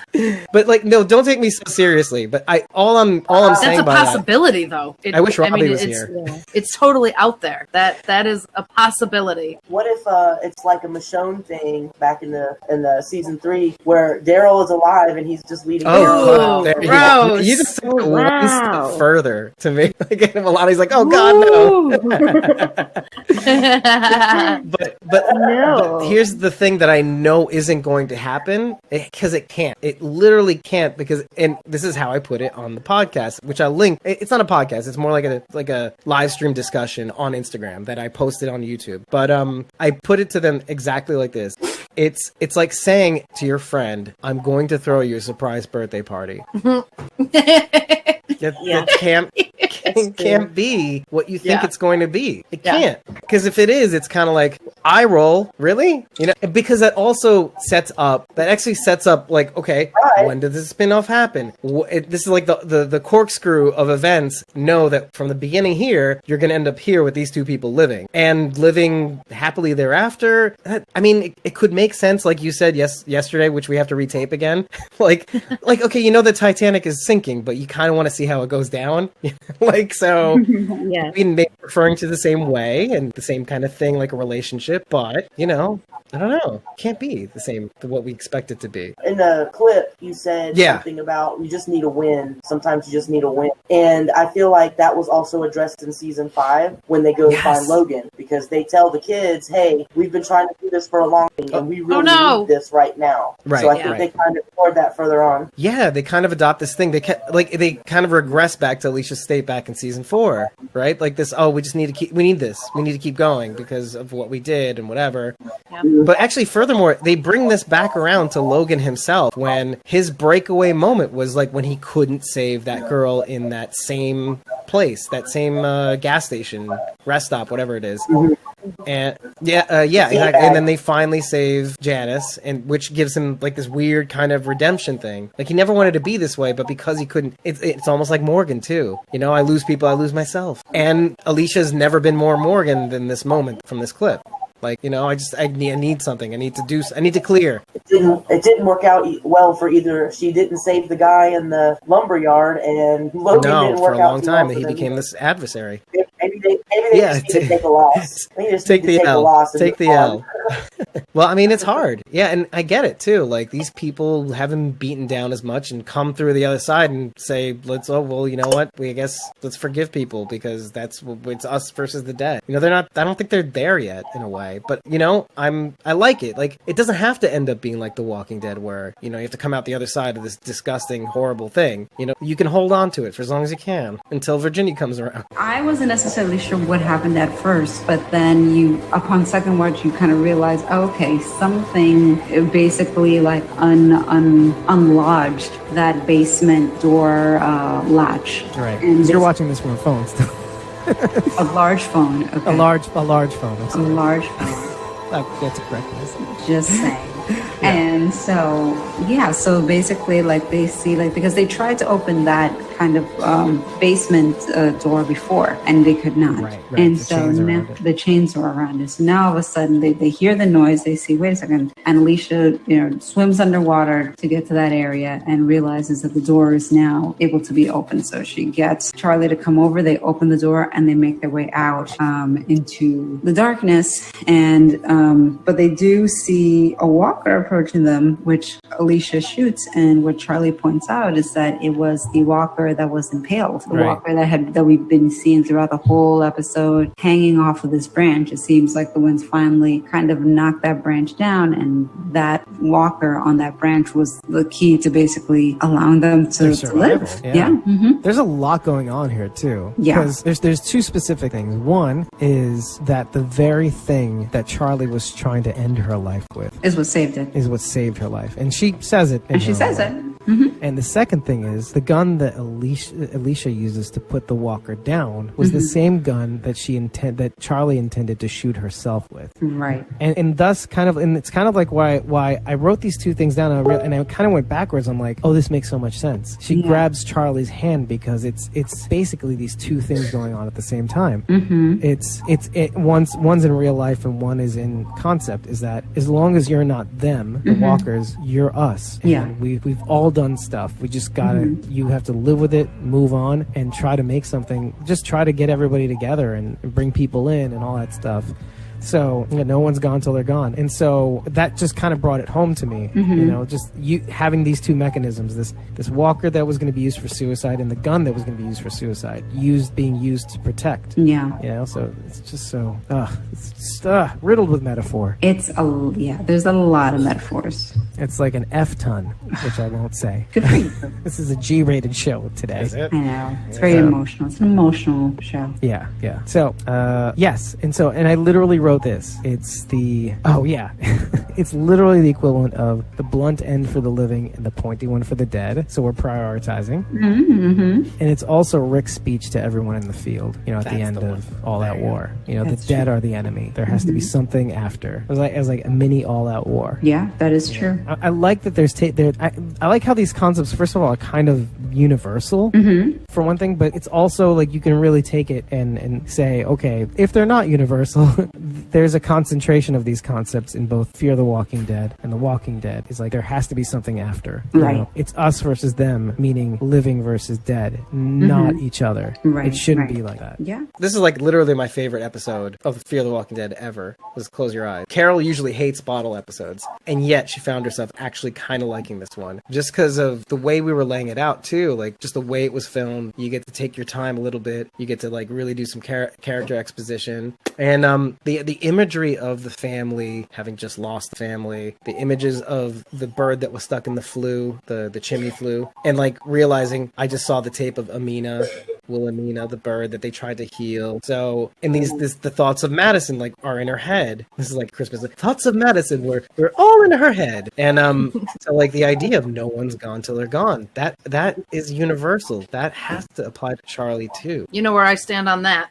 Well, you can hate Madison, but the idea of that particular No, I mean thing. Charlie specifically. Oh yeah, I forgot. Oh my god, I keep forgetting how many times where we do the Rachel meter or the Charlie meter.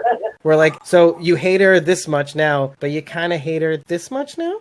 Every now and again, I'd re-gauge it for you. So when I think about Charlie, I put myself in this group, right? Right. How would I, as Alicia, feel towards Charlie? First of all, if I was alone with her in that house, Right.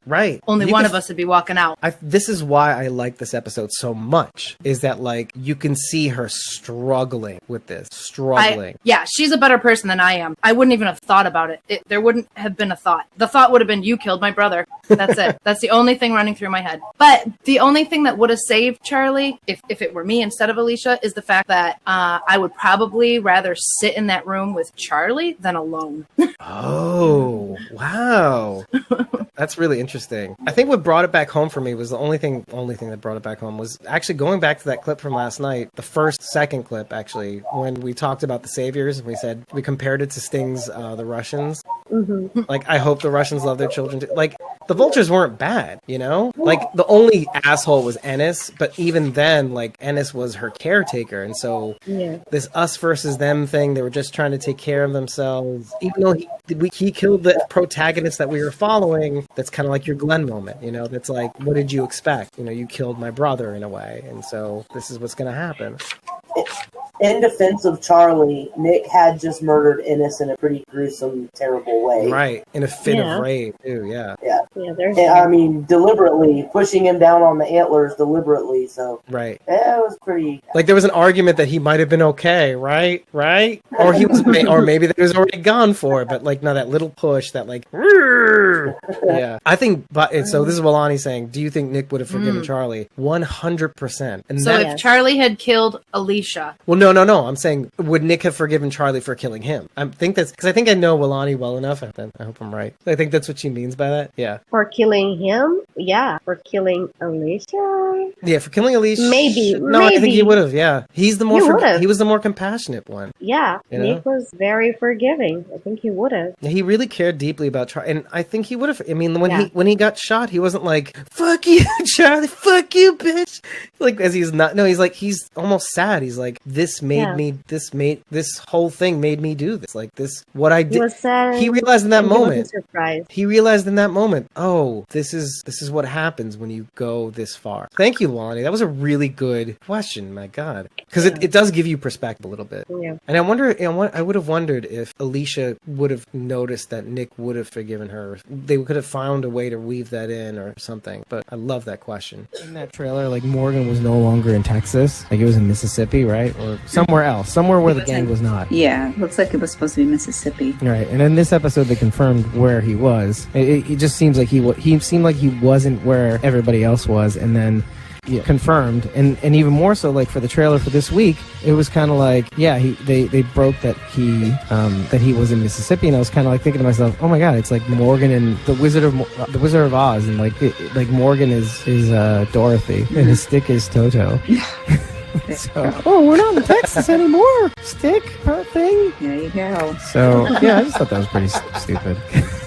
Because I was kind of like, oh my god, he was literally in a storm, hiding from the storm, and all I could think about was the semi truck in the air, like twirling around, like in the cyclone, and then landing somewhere in Oz. I guess I'm surprised he didn't feel the driving at all. Oh my god. And the 2 people he meets. Oh my god, he meets 3 people. Oh my god, we got to keep going with this, because he meets 3 people, right? Mm-hmm. He meets the Tin Man, the Straw Man, the Tin Man, my wheelchair and the Cowardly Lion. There you have it. Holy crap! I've got to ask some of the guys on the show, the production, if like that's what they were intending, like the Wizard of Oz. I wonder. That'd be interesting if that was the intention. All right, so we have to get into this because this is going to keep popping up. Maybe, hopefully, I'll keep tying in the Wizard of Oz with this episode somehow. I've got to go home, Toto, but the bridge is washed out, quote unquote. I don't want to go home. I don't want to leave you.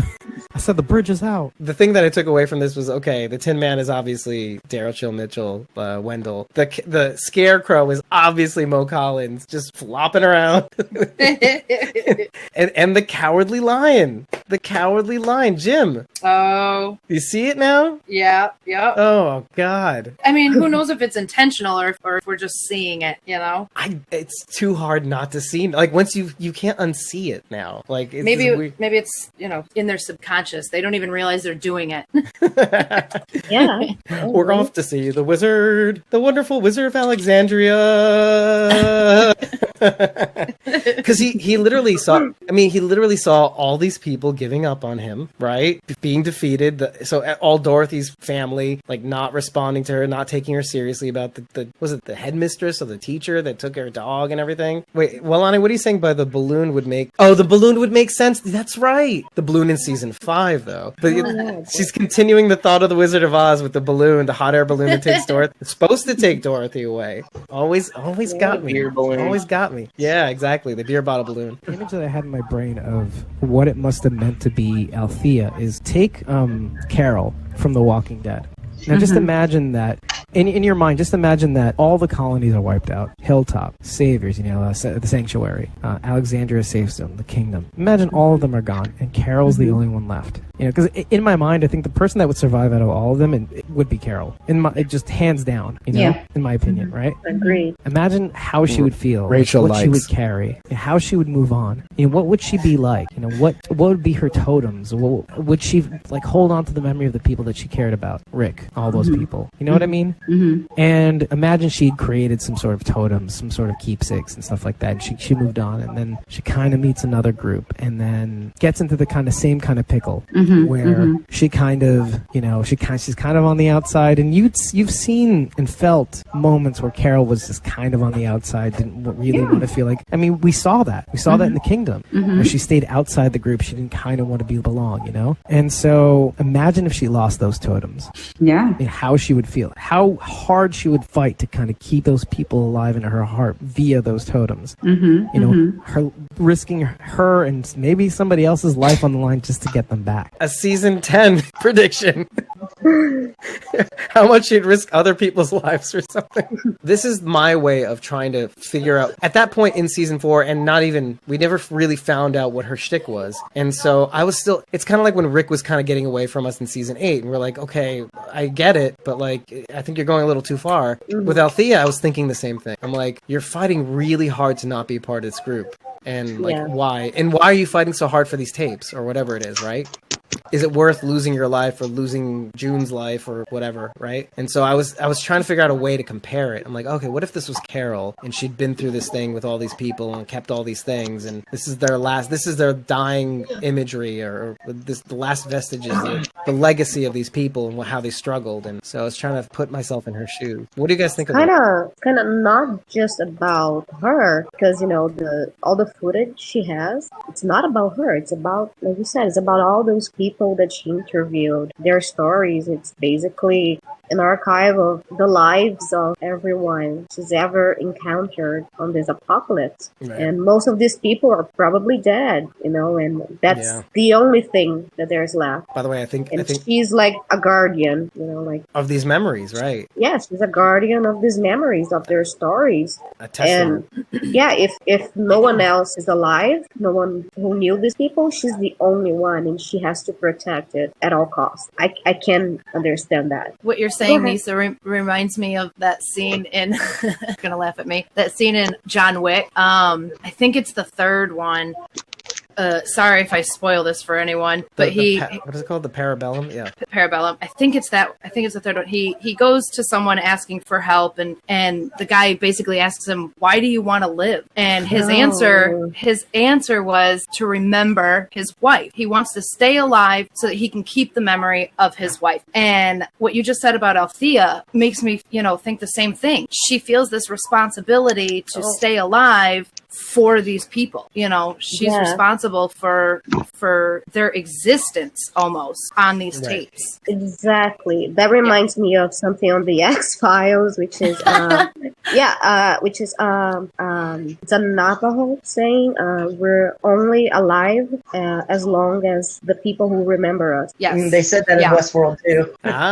There was some Native American allusions there too. As long as there's someone to remember us, we live on. Yeah. Exactly. Well, and then you multiply that by the fact that she's a journalist. Exactly. Yeah, exactly. So, Exactly. The desire to document and keep truth. Yeah. She's recording what's left of the history of humanity. That is a huge burden. It's a duty. To carry. But to play on this childhood fear of mine that I have about this idea of you're only alive as long as people remember you. I kept switching schools as a child. So like every year I'd be in a different school, or every other year. And so I had this deep-seated fear of like, or like this eventual like resignment to like, nobody's gonna remember me. Who's gonna remember me? Like I encounter all these people that have had these like friends since birth, or like nursery school, or whatever. Like you, Rachel, your friend Melissa, or her name's Melissa, right? Yeah. Yep. And so like I don't have that, and so like I resign myself. Like, but I find myself like every once in a while like going on Facebook and looking up an old name that I remember, because now I'm Althea, right? I'm Althea. Yeah. And I'm like, but do they remember me? Or like do I remember them? Like I remember their names. I remember Mark Shelton and Amy Tisha and kidding. I went as far as adding those people on Facebook to see if they knew who I was. Right. And one of them did. I'm like, oh, that's a win. I'm gonna take that. Oh, okay. And Milani's saying, I lived in the same town all my life, so we know each other a little too much. Same here. Yeah, same here, but we're not part of each other's lives. Thought of something. The origin of the Oh, I really want to get your take on that. God. This is the one. I know what this is. Or at least Ennis and Mel. Okay. What if Martha was the one that set the fire at the farm? That is your missing fucking piece. Nah, I think you're giving them too much credit, and I think maybe. I just think that they're trying way too hard. But what would you think? What would you think if she did that? If she was the one that did that? That is a huge piece that links You're both such seasons an antagonist. Together. Both seasons or both parts? Oh, both halves of the season. Sorry. And that right there tells you right there my points. It's like it just is so disconnected. But what if that does it? What if that completes the circuit? I don't think that's what it is. Because when they were explaining the story of what happened to the farm, I think it was Mel who was talking to Madison, and basically Madison tried to kind of try to answer, kind of finish his story for him or whatever. And he was sort of like, no, that's not how it happened. This is what happened. And hey, we got to do what we got to do. Like just something along those lines or whatever. Because I think what he said was that he got them to stay instead of going when the fire started, and he, which is why she tries to tell Madison it's not good to stay. This is what I learned from trying to stay and trying to stand our ground. But by the way, it's interesting that you and I had both thought that one of them started the fire, but they never revealed that either of them did that, by the way. But we were left with this, I'm pretty sure that one of them did it. It's got to be, they're that evil. And that's kind of like why we were left with the impression that like, wait, the vultures, I guess they weren't that bad in a way. I mean, by the end of it, with the oily walkers forcing their hand. They were still, they were actually more interesting. I don't know. I mean, they weren't all out. But like the second she starts to give them credit, it's like, no. It's not. No, they suck. The writers suck. Everybody sucks. and I'm the antagonist. Listen, I'm just pointing out. No, it sucks. You are fanning the flames. I was being it was a gentle, but Carol, no, you die, flame. Oh, evil, right? No, they basically were just scavengers, really. Right. And they learned how to weaponize walkers in order to basically, take over what they wanted to take over without really getting their hands dirty. Like the exact opposite of take what you need, leave what you don't. Right. They took everything, even what they didn't need. And to be honest, That's something I wanted to bring up too. And to be honest, if this woman Martha had started the fire if they all of a sudden said like, oh, and she started the fire at that farm or whatever, it would make no difference in my mind. It would be sort of like, okay, more crazy psycho behavior for no reason. All right. It's the way, I think it's obviously, look, it's not enough to just say that she did it. I mean, it would link these two halves of the season together, It would be. but I think it's the way in which it all unfurls. That really would be like tremendous because, again, uniting both halves of the season, the way that they do it is going to be pretty important. It's got to be in a way kind of like what you want that further defines why she goes down this path. And she's the new nemesis for here on out. I mean, it basically means that she's been the nemesis throughout the entire season. From the very beginning. She started the fire, like Billy Joel, which caused the vultures to come, which ended Madison. So, by the way, it's not just to define her character. Just the mere idea of her starting the fire at Mel and Ennis's farm, their family farm, means that she's the reason why Madison is gone, by the way. The root cause. And so this will really test everybody's mettle. Do you know what I mean? It really will, it'll test Charlie because, Mel and Ennis end up dying by both Alicia and Nick. The stadium goes down, so Madison's out. Nick eventually is out because Ennis kills him. Everything that happens this season is a direct result. Like every bad thing that happens is technically because of Martha, if this theory is correct. That was my entire point. And I think, look, you could still hate the season for what it is, like some people would. But I think to me, at least, it would make more sense, right? Having it go back all the way to the beginning. Because, I mean, again, playing with time the way they did, and then stopping after 8, but then continuing and finding out that Martha did it takes you back again, but in your mind this time. So please tell me what you think, because am I crazy about this theory, or would it have made a little bit more sense? Would Martha have made more of a sense as a character if this had turned out to be true?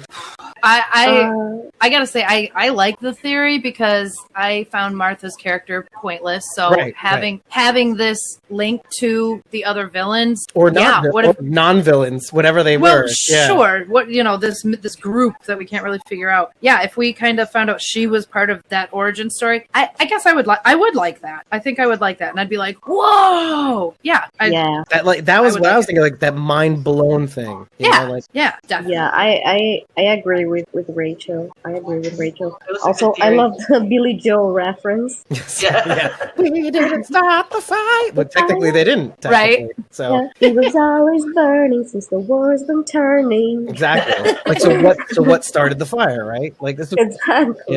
If it was Martha, I would have liked that. Now let me ask you another question. Like, given the fact, Sharon, what do you think though? I was gonna say it didn't happen in season 4 that way, but actually that's kind of how it happened in season 5, because Virginia was the one that was behind everything that happened in season 5. So somebody was listening to Squawking Dead, right? I went, hey, that's a good idea. Let's do that. Which, by the way, Andrew Chambliss and Ian Goldberg follow Squawking Dead. Or no, let me rephrase that. Out of all the people they never let in, they let in us. So to their private profiles. So cool. Pat my back here. Do this thing. This is back in season 4, by the way. But I wanted to bring up another question though.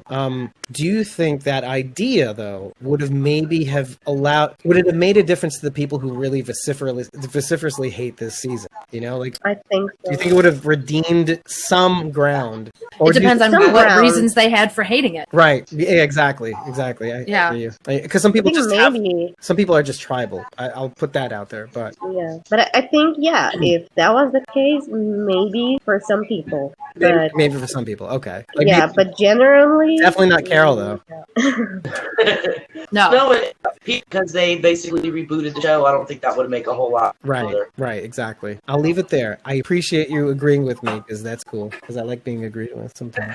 Sometimes I'm okay with you guys agreeing with me and not fighting with me. I honestly, I only agreed with you because I like the Billy Joel record.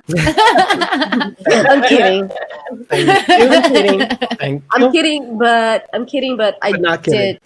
No, I'm kidding, but the Billy Joel reference just sealed the deal. It was like I wasn't on board until you said Billy Joel.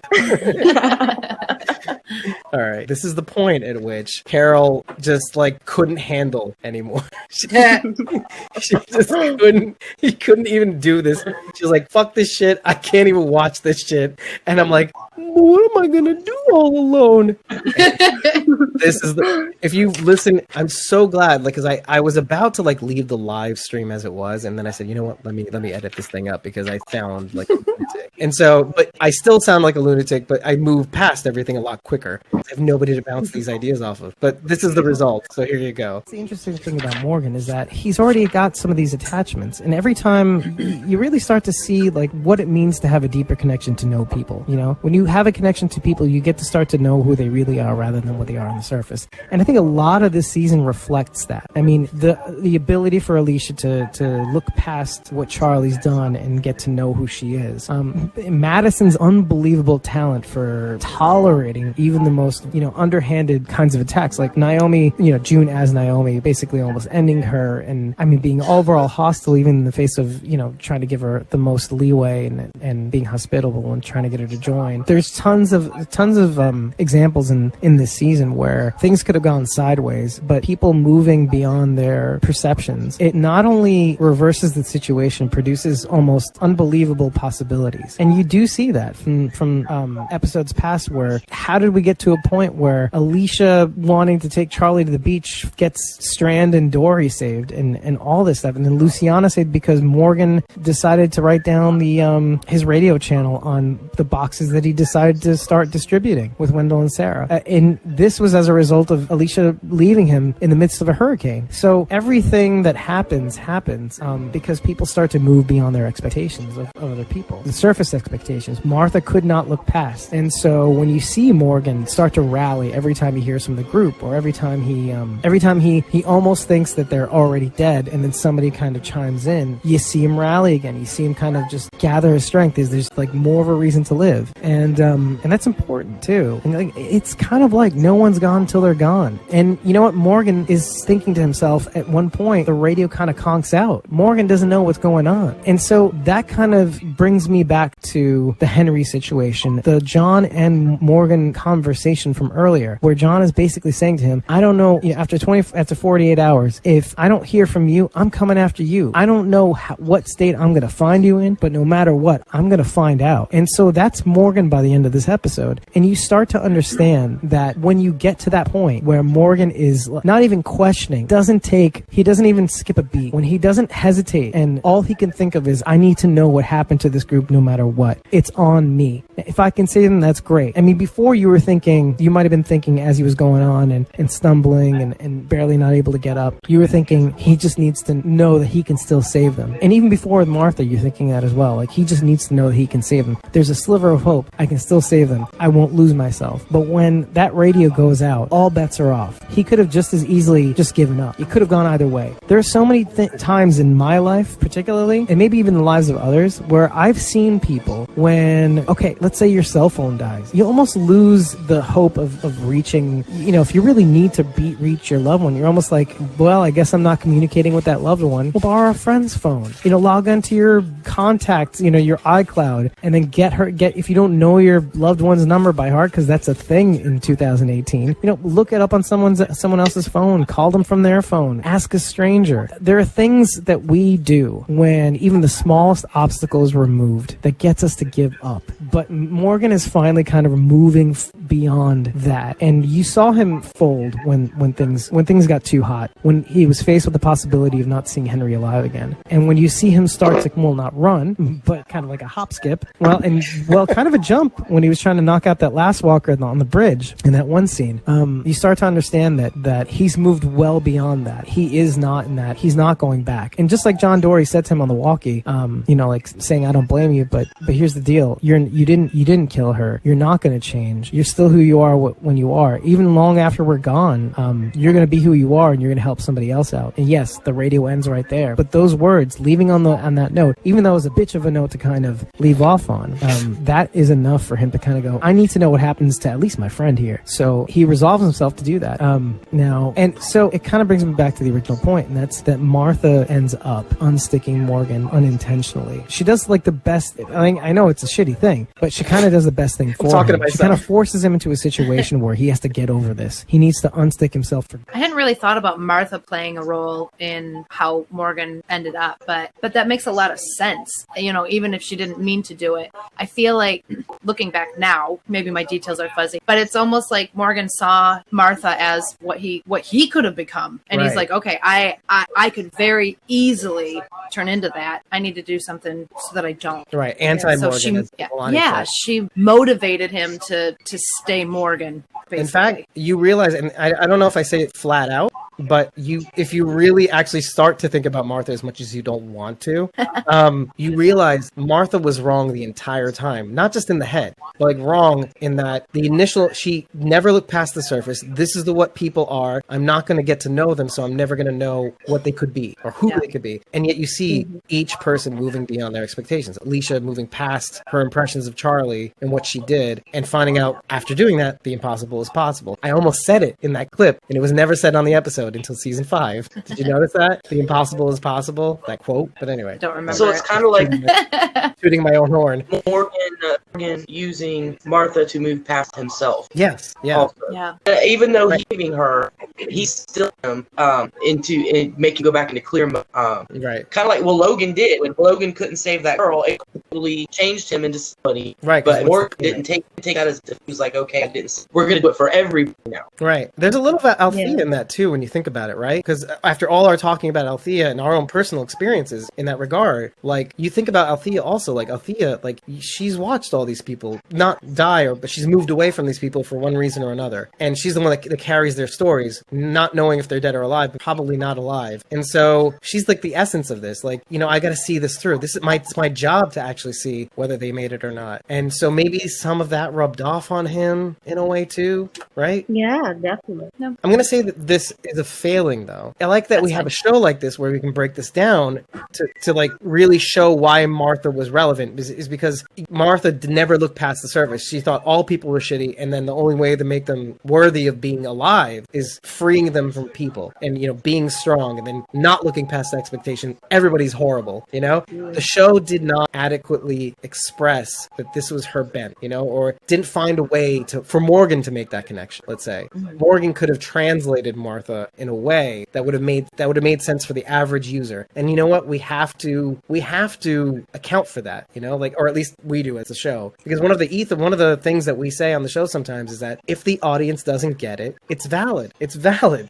So you're not wrong if you hate Martha and maybe hate the season in some way, So any other takeaways from everything that we've like gone through? Pile on to Martha. You know how we like to say in the apocalypse, we think we're Daryl, we think we're Rick, but we're really Eugene.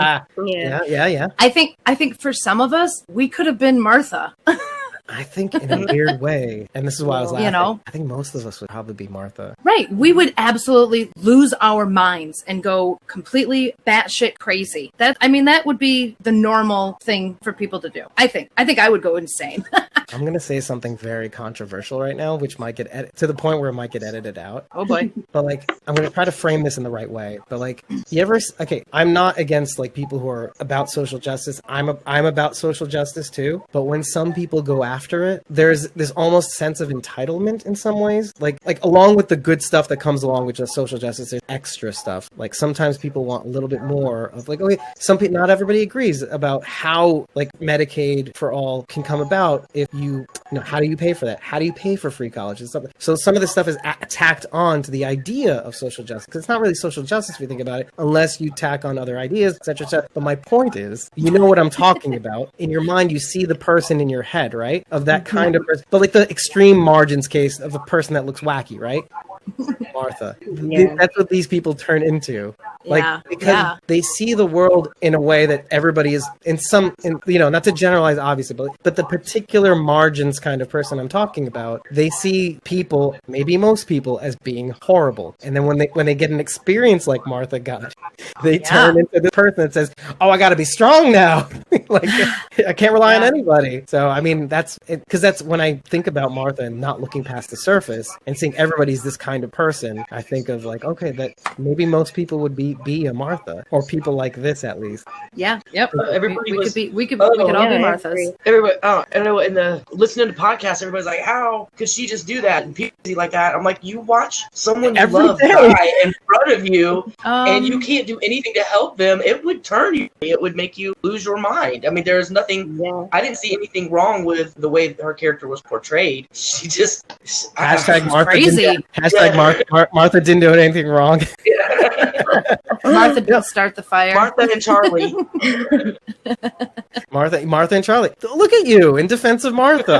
I'm dude. That is a hill to die on, and nobody does it, but you are. So that's the thing when I see people making interesting not like counterpoints, like meaning like you're gonna get shit for saying that. I applaud you for that. Like I kind of even almost agree. Like I wish they could have done it better, in my opinion. But like I don't disagree that Martha could have meant more, obviously because of my theory, but also like could have tied that in a little bit better. Like that concept of, well, if you're going to go this route and express the fact that Martha never looked past the surface, which enabled Morgan to all of a sudden, like, because they were sneaking in all this shit, like to the point where he left the group because he was like, hey, where are we going to go to next? Where we see him in the beginning of the fucking season, he's like, I don't want to be a part of you. Can I go now? You know, like you're supposed to be able to tie that in, like every now and again, like remind us, that this is the journey and this is where you are now and this is where you're going. Yeah. And I just feel like they could have done that. I think maybe it got lost in the surface narrative a little bit, like, oh, here are the vultures. Oh, here's Madison. Madison's gone. But the undercurrent is what they probably needed to focus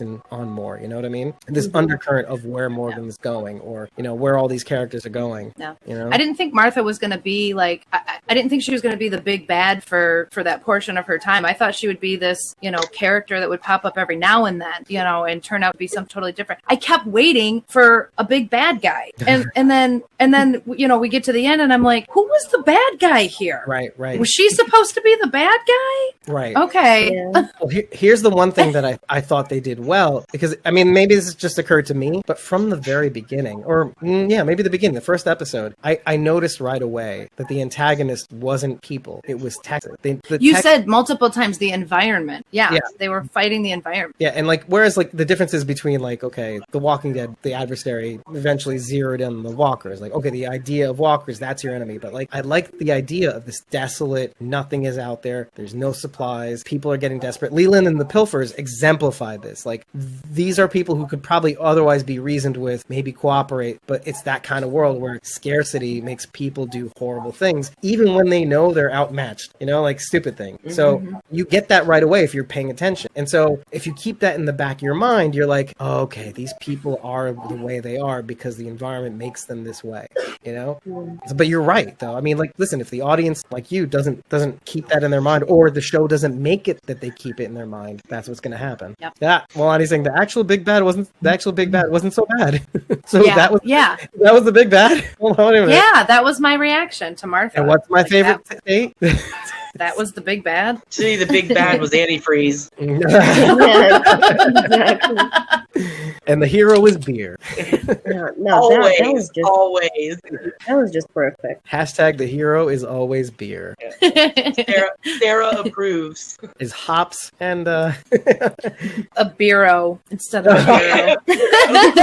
You're a beero. Oh boy. We can be beeros.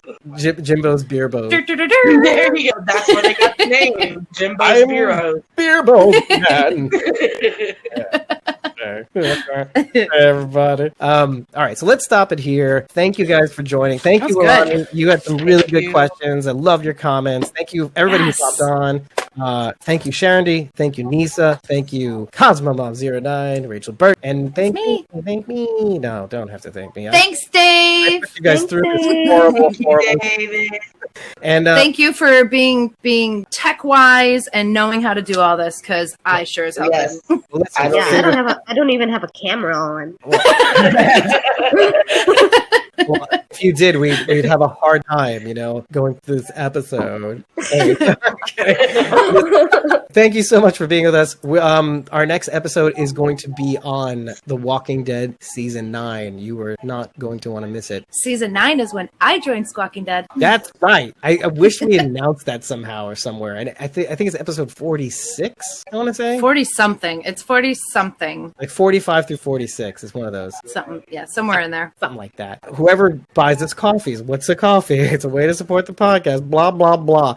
For less than you know the whole shit. For less than a cup of coffee, you can support the podcast. If it's a one-time, it's $3, and you get 30 days of access to all our behind-the-scenes posts, which includes links to prior episodes, unedited episodes, the links to our future sessions. And if you just follow us, don't even support us, just follow us on ko-fi.com/squawkingdead. Just create an account, follow our account. You'll at least be in the know. And if you want to be able to give us at the time, so you know something cool is coming out, then you'll have the idea. We do a lot of live watches. We do a lot of this. We do a lot of that. Whatever. You get the idea. And you can also subscribe. If you keep subscribe to a coffee a month, you get to the party keeps on rolling.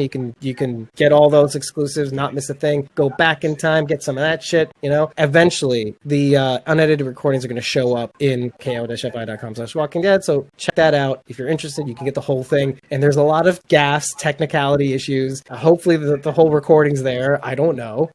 Do you know? I don't know. We'll find out when this thing's over. Thank you for joining us, and we'll see you very shortly for part 3 of this episode 100 extravaganza. Thank you for joining us, and good day or night, depending on when you watch this. Bye, guys. Bye.